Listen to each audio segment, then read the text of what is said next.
يا أيها الذين آمنوا اركعوا واسجدوا واعبدوا ربكم وافعلوا الخير لعلكم تفلحون أشهد أن لا إله إلا الله وأن محمدا عبده ورسوله اللهم صل وسلم وبارك على محمد وعلى آله وصحبه ومن تبعهم بإحسان إلى يوم الدين أما بعد فيا عباد الله اتقوا الله أوصيكم ونفسي بتقوى الله فقد فاز المتقون رب اشرح لي صدري ويسر لي أمري واحلل عقدة من لساني يفقهوا قولي ربنا زدنا علما وارزقنا فهما وقال الله تعالى في كتابه العزيز أعوذ بالله من الشيطان الرجيم وجاهدوا في الله حق جهاده هو اجتباكم وما جعل عليكم في الدين من حرج صدق الله العظيم. Sidang Jumaat dirahmati Allah, mimbar sentiasa berpesan, marilah kita bertakwa kepada Allah dengan sebenar-benar ketakwaan. Dan inilah yang selalu dipesankan kepada kita, semoga sentiasa bertakwa kepada Allah. Tidak lain tujuan, semoga kita menjadi kelompok yang mampu untuk melakukan sesuatu di atas muka bumi. Sidang Jumaat dirahmati Allah, fungsi asal agama adalah nak menggerakkan manusia supaya bergerak menuju kepada perjalanan yang lebih baik. Sebab itulah ada beberapa istilah yang hari ini ramai orang terperangkap dengan istilah tersebut. Di antaranya istilah jamaah. Jamaah, orang membayangkan duduk dalam grup dan mereka berkumpul di situ, tujuan untuk bersama-sama dan beramai-ramai duduk di situ. Tetapi jamaah yang dikehendaki oleh Islam adalah semoga dengan ada jamaah tidak akan ada perselisihan yang boleh membawa kemunduran kepada mereka. Tetapi istilah jamaah mutaakhir ini adalah banyaknya jamaah. Ada jemaah ini, ada jemaah itu yang mendapik dada pandangan mereka lebih betul daripada pandangan jemaah yang lain. Dan ada jemaah lain mengatakan pandangan kamu kurang tepat berbanding dengan pandangan kami. Sedangkan Nabi ajar istilah jemaah itu talzamu jama'atul muslimin wa imamahum, hendaklah kamu iltizam dengan jamaah muslim. Maknanya maksud perkataan jamaah bukan banyak jemaah. Maksud jamaah di sini adalah mesti bersatu dan tidak boleh bertelagak dalam perkara remeh-temeh, perkara khilafiyah, perkara perselisihan pendapat dan pandangan.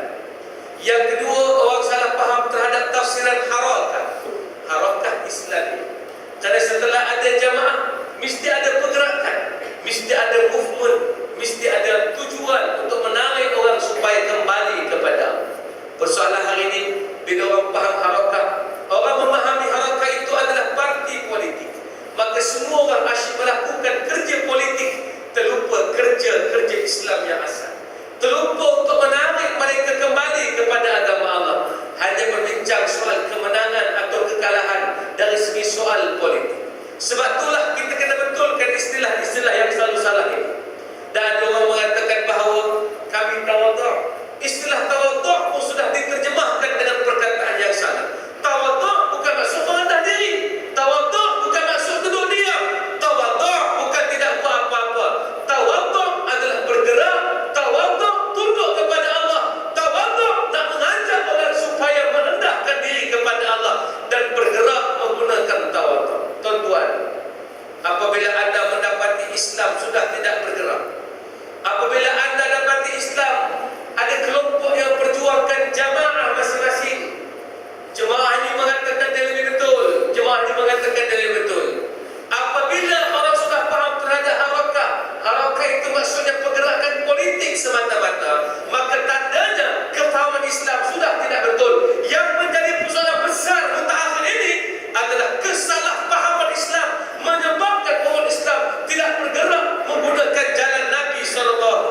disebut jihad, orang nampak pegang senjata dan berlawan di Syria. Itu bukan jihad, itu suatu benda yang salah dan silap. Bila orang bercakap tentang jihad, orang nampak kami jemaah yang sedang mempertaruhkan suatu, sedang berlawan dengan orang. Jihad bukan maksud lawan, jihad maksud menarik orang kepada Islam, bukan bertembung dan bertentangan dengan orang lain. Allah merakamkan wajahidu fillahi haqqa jihad. Allah sebut lagi dalam ayat itu, wajtabakum wa ma ja'ala 'alaikum fid din min haraj. Dia yang pilih kamu, dia tak jadikan kamu payah dalam urusan agama. Tuan-tuan, apabila Islam mula payah, itu bukan Islam. Hari ini saya tak tahu mana pandangan mari. Bila bertemu di antara pandangan yang susah dengan pandangan yang mudah, orang kata kenapa ambil pandangan mudah, ambil pandangan susah lah. Sebab kalau tak susah tak Islam. Kalau kita ambil pandangan mudah nampak ringan, tentu pada Islam mana? Siapa yang ajar benda ini kepada kita?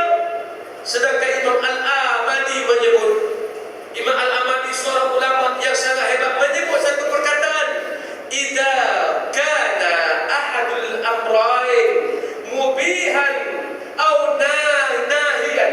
Bila bertembung antara harus dengan harus, dengan haram. Bila bertemu di antara harus dengan larangan, bila bertemu di antara boleh dengan tidak boleh. Ingat, ada satu hal mengatakan yang ini boleh, satu hal itu juga ada pandangan mengatakan tak boleh. Tuan-tuan, hukum fiqh dia memang macam tu. Akan ada dua jawapan. Sebahagian ulama kata boleh, sebahagian ulama kata tak boleh. Contoh dalam hukum tahlil, sebagian ulama kata haram bertahlil kerana Nabi tak ajar. Sebagian ulama mengatakan harus bertahlil. Kata Imam Al-Amali, bila bertemu di antara mubihan wa nahiyan, maka mubihan muqaddaman. Hendaklah kamu mengambil perkara yang membolehkan daripada perkara yang tak boleh. Oleh itu, bila bertemu di antara hukum yang susah dengan hukum yang senang, sebagai umat kita ambil yang senang. Kenapa ambil yang susah? Selagi dia termasuk dalam perkara yang tidak mendatangkan kerosakan kepada Islam, selagi dia bukan benda yang menyebabkan orang payah, selagi dia bukan menyusahkan orang. Hari ini sampai tahap kepahaman Islam sudah menjadi teruk, benda sunat pun sudah menjadi wajib. Orang menggeleng kepala bila manusia tidak buat benda sunat. Syekh, puasa Syawal buat tak? Saya tak buat lah. Haula wala quwwata illa billah. Nak jadi apa tak puasa Syawal ni? La ilaha illallah. Teruk semua. Tuan-tuan, puasa itu sunat, tetapi sudah diangkat darjat wajib oleh sebahagian orang. Ada orang tidak buat akikah anak. Tak buat akikah, tak buat. La ilaha illallah. Tak buat akikah, nak jadi apa? Sedangkan akikah sunat sudah diangkat menjadi wajib oleh sebahagian orang. Syekh, kita tak solat sunat, Syekh. Anda buat wajib ya. Syekh, solat sunat penting, Syekh. Kita kena buat solat sunat. Cara memberi arahan sudah nampak yang sunat menjadi wajib.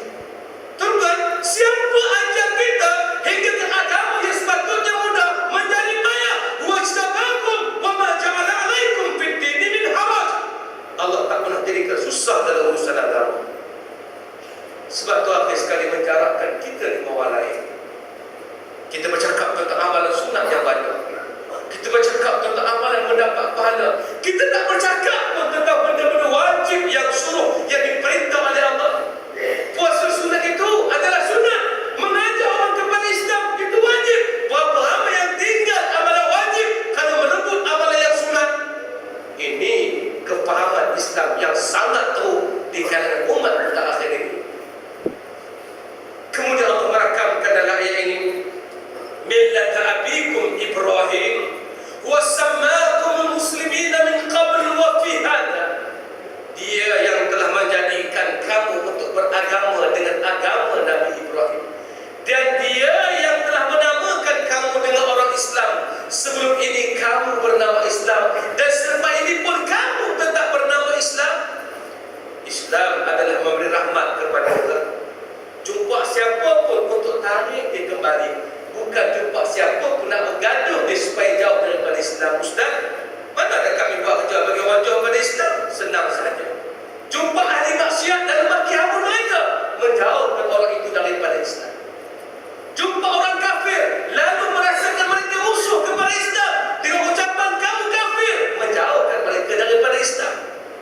Jumpa mereka-mereka yang pernah buat silap dan maksiat, menganggapkan ahli maksiat seumpama tiada tempat di sisi Allah.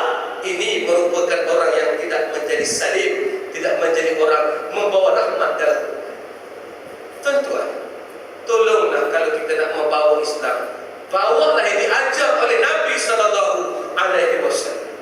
Jangan berkeras dalam perkara yang boleh diperselisihkan, dan pertahankanlah agama dalam perkara yang patut dipertahankan. Ini perkara yang harus diambil oleh semua orang yang memahami selok-belok Islam. Mari kita tajwidkan semula, kita pulihkan semula kepahaman ini. Sebab saya bimbang orang hanya memulih atau memberikan pembaharuan kepada perkara-perkara zahiriyah dan lahiriyah semata-mata. Yang paling bimbang, masjid dah makin elok, tapi cara berfikir tetap sama. Masjid dulu rendah mimbarnya, hari ini tinggi saja mimbar, tetapi mimbar pemikiran orang masih rendah. Jom kita tingkatkan satu perkara yang lain. Mari kita review Islam semua.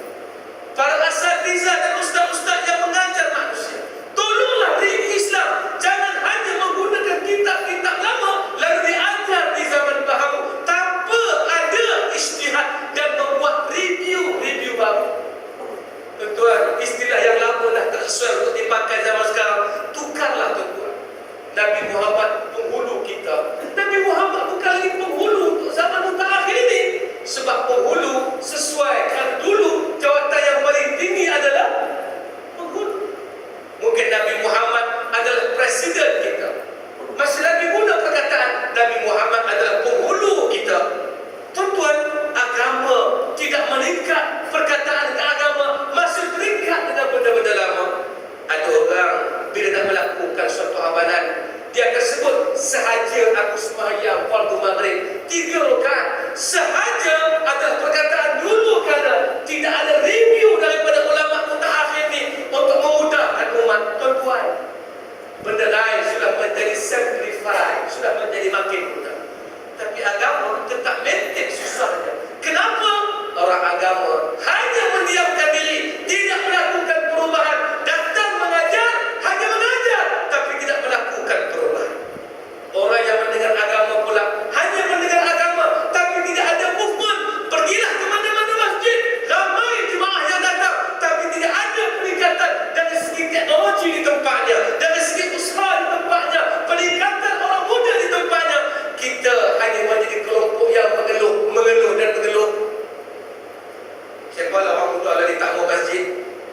Saya pun tak tahu Ustaz, saya tahu buat program macam-macam untuk orang muda, tapi mereka tak mau masjid. Kita pun tanya, program apa? Khusus jenazah untuk orang muda. Program apa? Forum untuk orang muda. Program apa? Kita buat gali kubur untuk orang muda. Tuan-tuan, selagi program orang muda yang dikatakan program untuk orang muda tapi sifatnya tua, jangan harap orang muda akan datang ke masjid. Selalu saya kata, kenapa siapa-siapa datang ke masjid perlu jadi tua?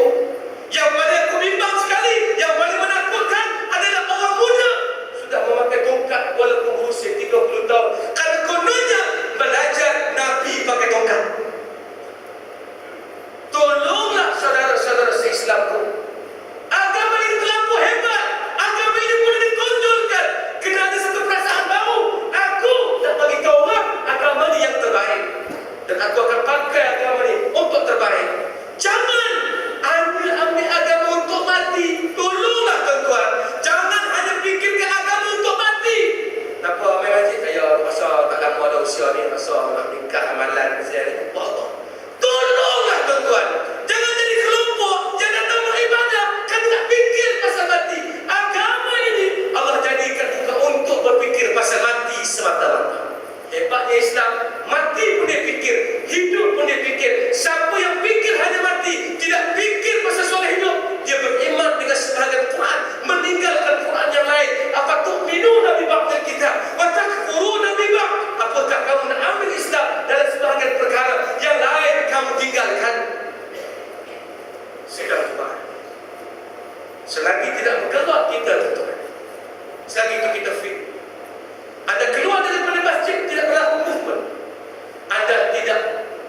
menjadi orang lebih baik hanya 1%.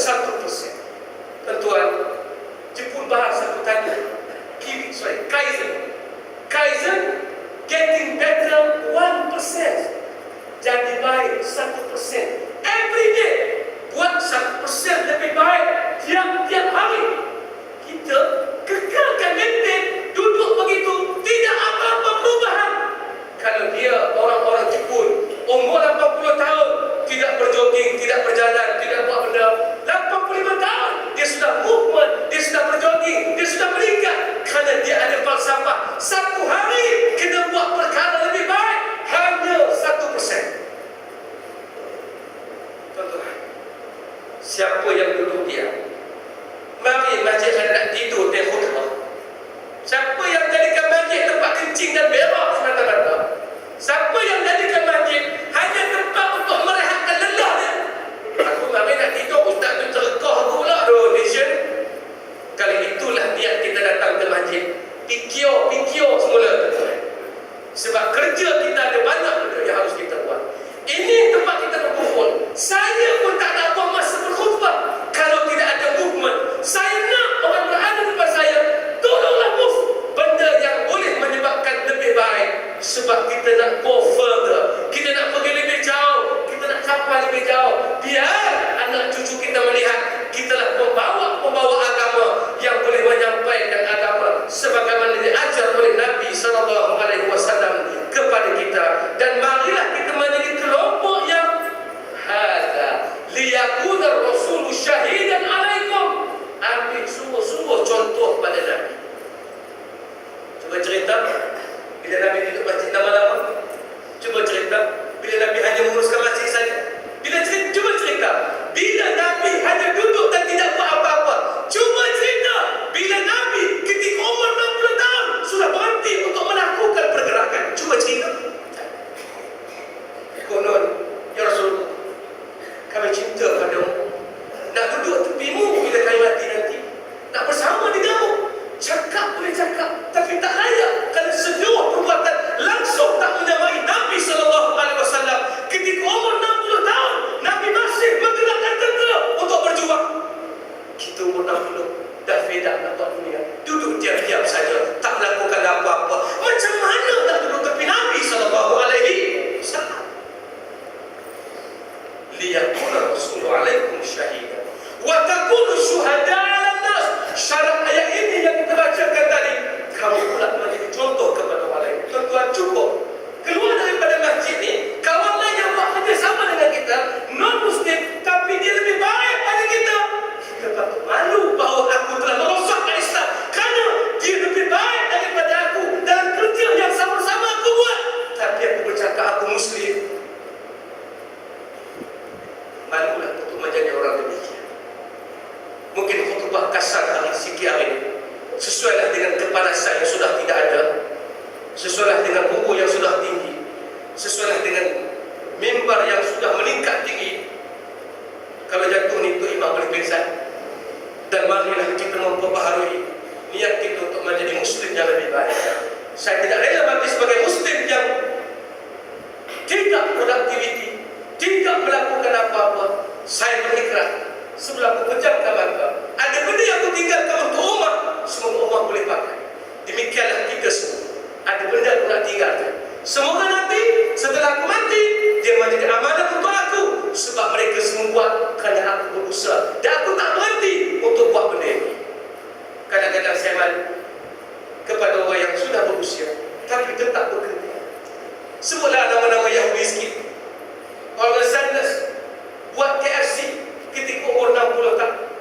Tuan-tuan, kalau tuan-tuan tengok majalah Marvel yang ada Iron Man dan sebagainya, yang menulis tu namanya Stanley, umur 40 menulis. Sekarang umurnya sudah 90.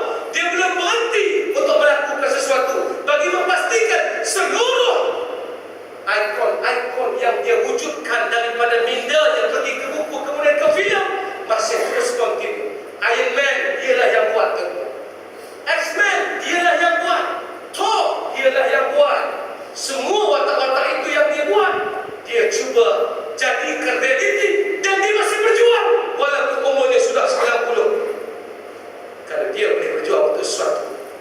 Kenapa berhenti untuk berjuang dalam hidup? Malu kepada Nabi SAW. Mudah-mudahan kita sekadar itu. Mudah-mudahan kita terus istiqamah dan menjadi kelompok yang fastaqim kama umirta. Kita istiqamah apa yang telah diperintahkan kepada Allah daripada Allah untuk kita. Barakallahu li wa lakum bil Qur'anil azim. Wa nafa'ani wa iyyakum bima fihi min al-ayati wa dzikril hakim. Wa taqabbal minni wa minkum tilawatahu innahu huwas samiul alim. Aqulu qawli hadha wa astaghfirullahal azim li wa lakum wa lis-sa'iril muslimina wal muslimat innahu huwal ghafurur rahim. Alhamdulillah.